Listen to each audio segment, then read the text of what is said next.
guys, welcome back to my channel. How's everyone doing today? So I'm doing a video today that I meant to have done probably about 3 or 4 days ago. I wanted to have this done and uploaded closer to the beginning of March, but that didn't happen. So I'm doing it today, and it's just basically I'm just going to go through and just talk about the movies I watched in February. I believe there's 15 or 16 titles. So yeah, that's all this video is really going to be. I'm just going to go through them and kind of let you know a little bit about what they're about and whether I liked them or not. And some of these movies I reviewed I think it was in my last video, but I'll go a little deeper into detail. So let's get started. So the first movie we're going to talk about is Batman Year One, which I just recently picked up on 4K at a decent price. And basically this movie just tells about the first year of James Gordon being a cop in Gotham City and kind of the start of Batman. Bruce Wayne comes back home after being gone for, I want to say it was like 12 years. I'm assuming it's the first time he was back since his parents had been murdered. And it's just kind of the beginning of Batman and James Gordon in Gotham City. It's very, very good. It's very interesting. It's very kind of detective-ish, a little bit noir-ish, kind of just dark and grimy, just dirty streets of Gotham, crooked cops, mobsters. It's very, very good. And I never read the comic, but a lot of people say it keeps pretty true to the comic. So anybody who is a fan of the comic who maybe has not seen this, I hear it's pretty close to that, and it does it justice. So yeah, I would highly recommend Batman Year One, especially in 4K. It looked really, really good. It looked good, and I had a Blu-ray copy, and it looks good on that, but it looks really good in 4K. So I would highly, highly recommend that movie. Next up is a movie that I found at not a garage sale, but at a thrift store, and I was very happy because I found one finally in good condition, and it's a very nostalgic film for me, and that is Sesame Street presents Follow That Bird. I love that artwork too. I watched this a lot when I was a kid. It's very nostalgic. When I watched it again this time, it was great. I remembered all the songs. I remembered pretty much every scene. I'd forgotten a lot about it when I started watching it. It basically came flooding back. And the whole point of this movie is apparently Big Bird is like 6 years old. And there's this bird who works for this, I can't even remember the name of the company. Does it say on here? Some sort of like bird association. And she feels like Big Bird should not be living amongst all these different varieties of people on Sesame Street. He needs to be around other birds. And so basically she shows up at Sesame Street, tells Big Bird, hey, I got you kind of this foster family of birds that you need to go live with. So at first Big Bird's all excited. He's like, yeah, all right. Goes and does it. And then he realizes that it's not what it's all cracked up to be. And technically, he's not allowed to leave. So anyway, he escapes one night, hits the open road to head back to Sesame Street. And everybody from Sesame Street finds out about this and kind of heads out on the road to kind of meet Big Bird halfway. And so it's kind of a road trip movie, and it's a musical. There's a lot of guest appearances. It has Waylon Jennings in it. Chevy Chase has an appearance in it. John Candy has an appearance in it. It's a lot of fun. If you didn't watch it growing up, I don't know if it would be as fun as if you did, for nostalgic reasons watching it, when you were growing up. But I think even now, like if you have young kids watching it with your kids, I think it would be a lot of fun because it's fun for adults and for kids, and it's great. It's a lot of fun. I highly recommend it.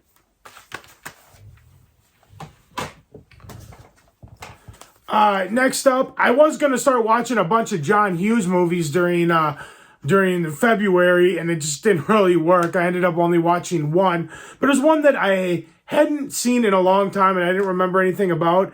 And so I have this John Hughes 5 movie collection, and I watched She's Having a Baby. Now, I thought this movie was very good. I thought it was a very underrated John Hughes movie. A lot of people talk about John Hughes. They talk about Ferris Bueller's Day Off, Pretty in Pink, Planes, Trains, and Automobiles, Home Alone, all that kind of stuff. And I thought this movie was very good. And it basically tells the story of I forget what his name is. He's played by Kevin Bacon. And basically, he gets married. He wants to be a writer, but he kind of gives up his dreams for the married life. And eventually, his wife's going to have a baby. And this movie just does a really good job of dealing with coming of age. You're married now, you have these responsibilities, and it kind of comes to terms with did he make the right choice? Should have he waited to get married and concentrated on his career? And it kind of just delves in the whole aspect, new home ownership, all this kind of stuff. And then eventually, she becomes pregnant and the stuff he's dealing with that.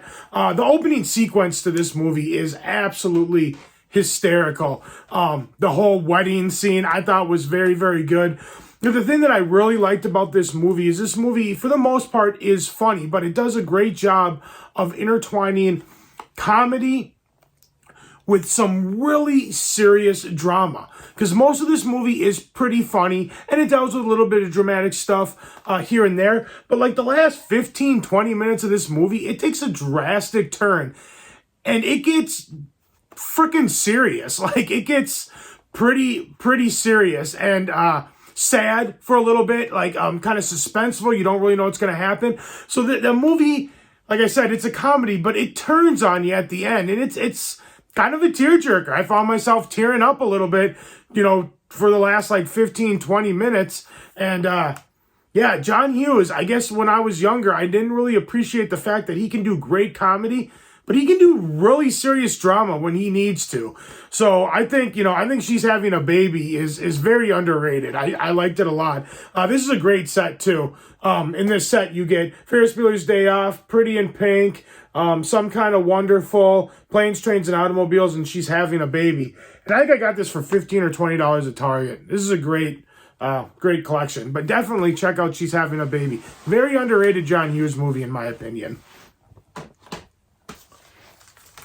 Next up, we're really going to a completely different movie from that last one, and that is SpiderMan Into the SpiderVerse. This movie was fantastic. It was so cool. It was so imaginative. Great animation. Looked fantastic in 4K. And basically, this movie is about Miles, who gets bitten by a spider, becomes Spider-Man, but then also finds out about all these other Spider-Mans from different universes and this and that, and they have to all come together. And I don't want to ruin it, but that's the basic point of it. It's absolutely hilarious. And this scene on the back where they're all on it's hard to tell, but they're hiding on the ceiling. What Porky Pig, the Porky Pig type Spider-Man says in this part was one of the funniest scenes of the movie. I cracked up. I thought it was absolutely hilarious. But yes, this movie is great. Very, very creative. The only downfall about it is that a little bit too much auto-tuned modern music. I don't know. It was a little too much for me. I'm just not into that. But other than that, I have nothing but praise for this film. It was so good. Next up comes a new 4K release from Scream Factory. I'd never seen this movie before, and that's the collector's 4K edition of Alligator. Now, going into this movie, I thought it was going to just be a very, just silly, ridiculous, killer alligator movie. I thought it was going to be very hokey, and it was not at all. I mean, you could tell that the filmmakers were actually really, really trying to make a scary alligator movie. Now, I did also get Alligator 2, The Mutation, which I have not watched yet, but I'm assuming that movie's going to take maybe more of a sillier take on the movie. But yeah, that was one thing that really surprised me about this. And basically, the movie is, just about a killer alligator that's down in the sewers, and it's kind of this mutated alligator.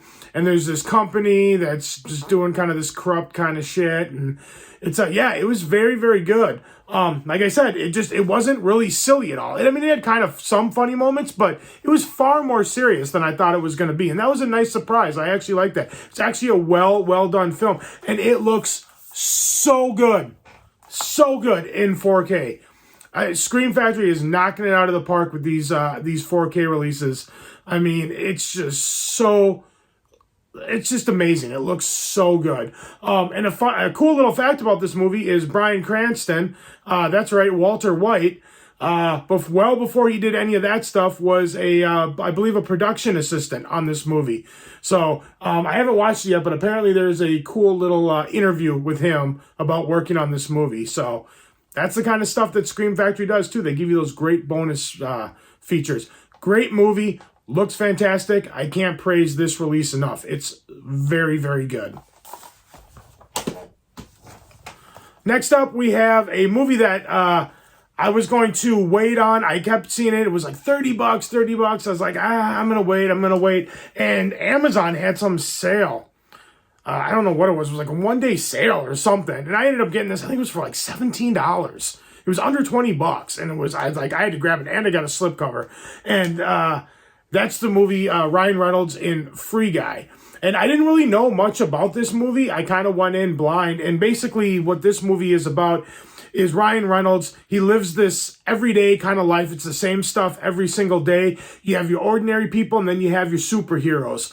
And one day he gets this pair of glasses that he puts on. Like superheroes in this movie wear sunglasses. And so at one point he gets this pair of sunglasses, puts them on, and he becomes a superhero.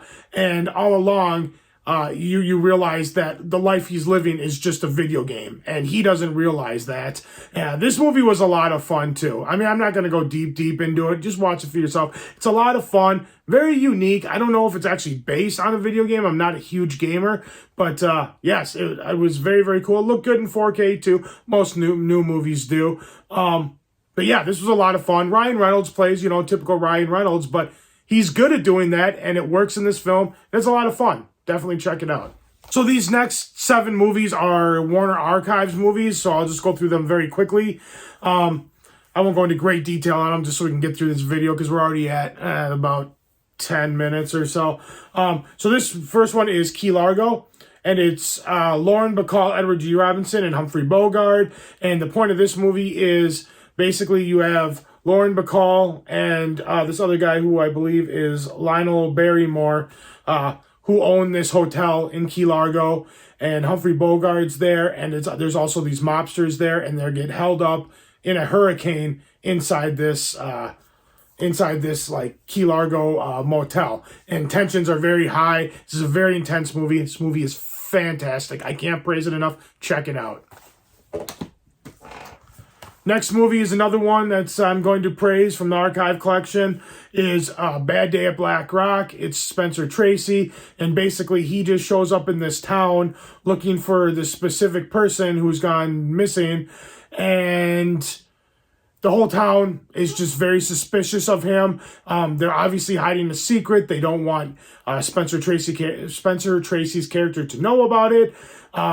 They basically are trying to run him out of town. This movie is nonstop, intense, very suspenseful from the opening shot.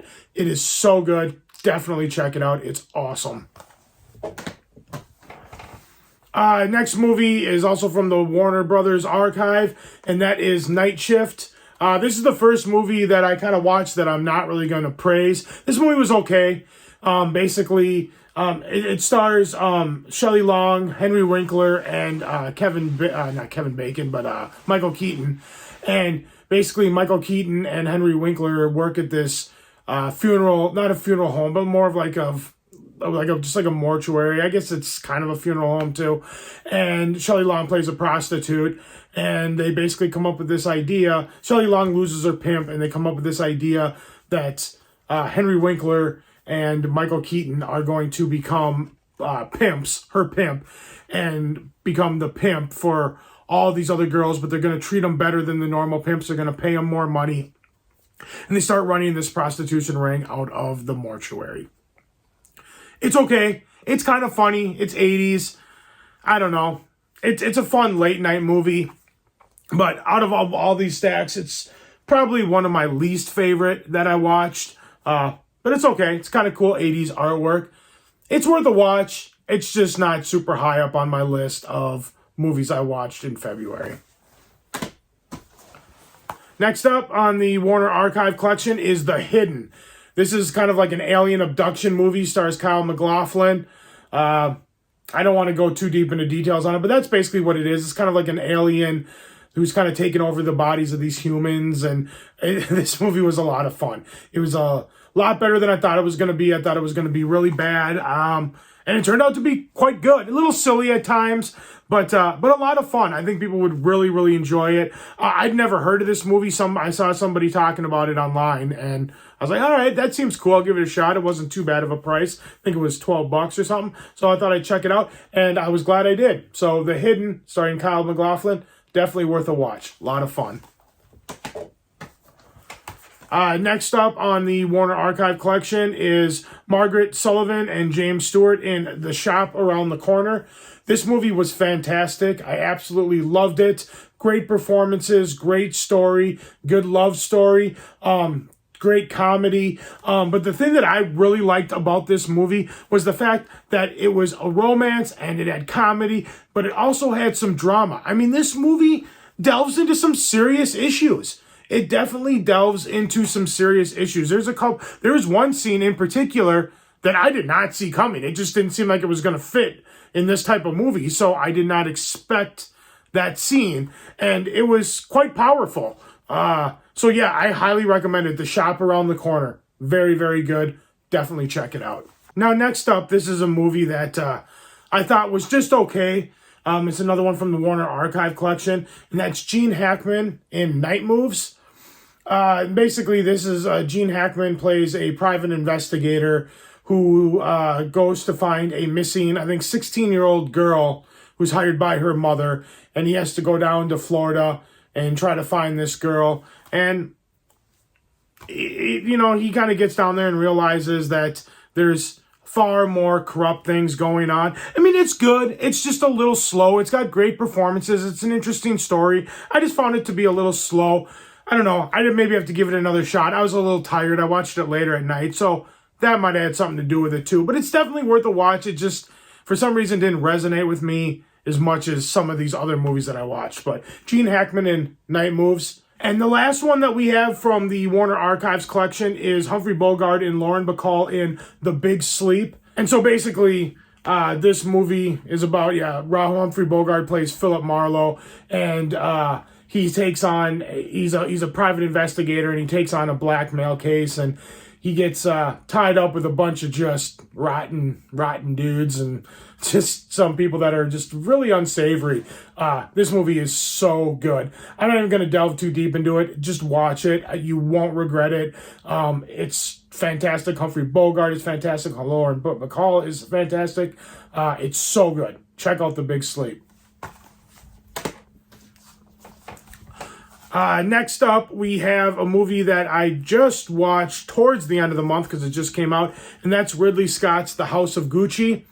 And this movie has a lot of people in it. It has Lady Gaga, Adam Driver, Jared Leto, Jeremy Irons, and Al Pacino, a big rock star cast.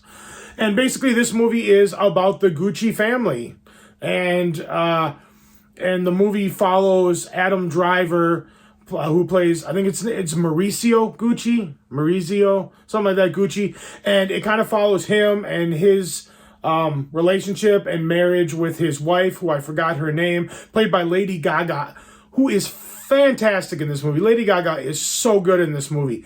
And basically the movie follows their relationship, their breakup, and the events that leads up to his murder that was set up by his wife.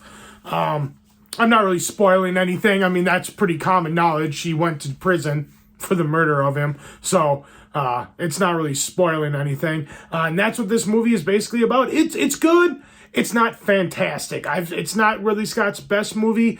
It's a little slow.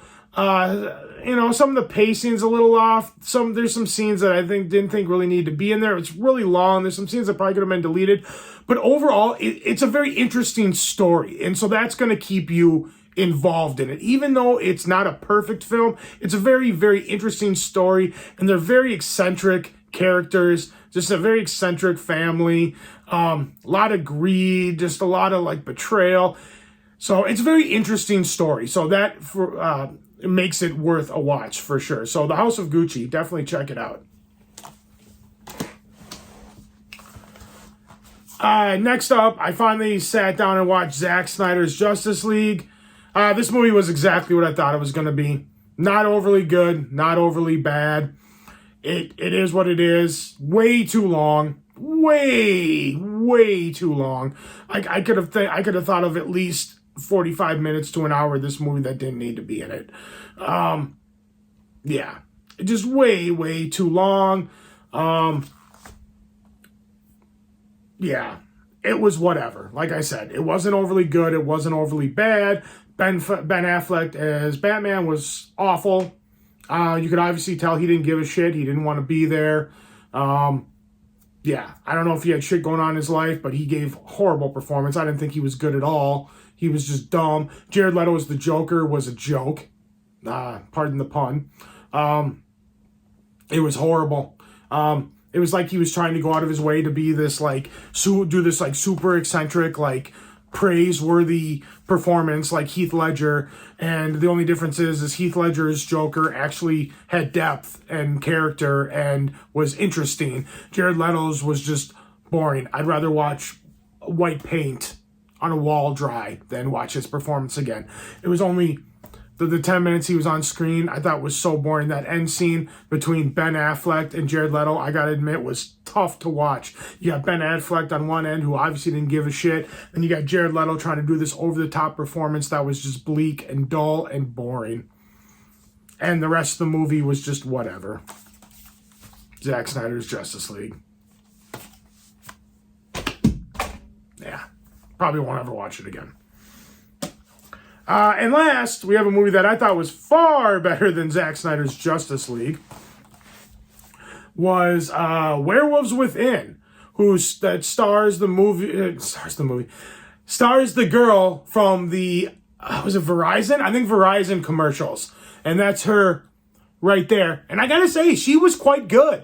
I was really surprised because at first I was like, why does she look so familiar? And then I looked up her name and I was like, oh, that's the Verizon girl.